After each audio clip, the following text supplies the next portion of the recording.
Hey everyone, it's Rick Carson with beautiful Make Believe Studios, and today I want to talk about a piece of gear that I don't see a lot of people talking about. It is the Yamaha FL-01.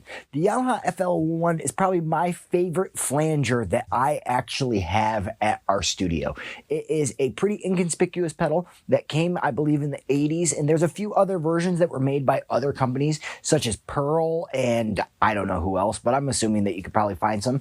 I will say, when it comes to pedal construction, I love how this thing is built. It is a solid chunk of metal. This button is crazy good as far as being able to push it down. I feel like it would almost be impossible to break the actual enclosure of this pedal.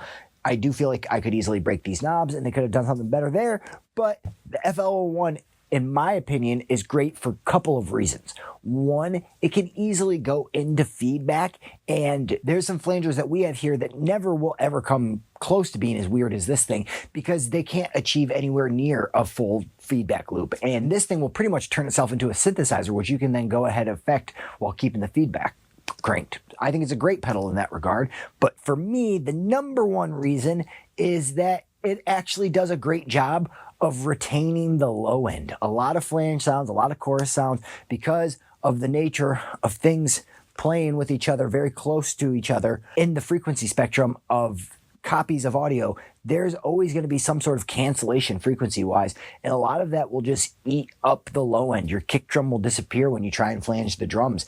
And listen to these examples that we printed. I think that this does a great job of keeping the kick drum in a great big sounding way that most other flangers, even in the box, still don't do. So it's very surprising to me to see what these things are going for. Currently, they're somewhere between 80 and 160 bucks on Reverb, but there's not too many listed. And also, when I went and checked on Equipboard, there wasn't a single person who was listed as a user of the FL-01, which is just surprising to me because I truly think it's great.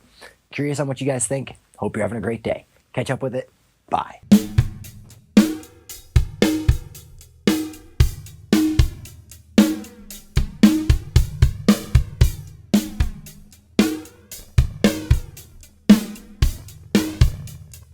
Mm-hmm.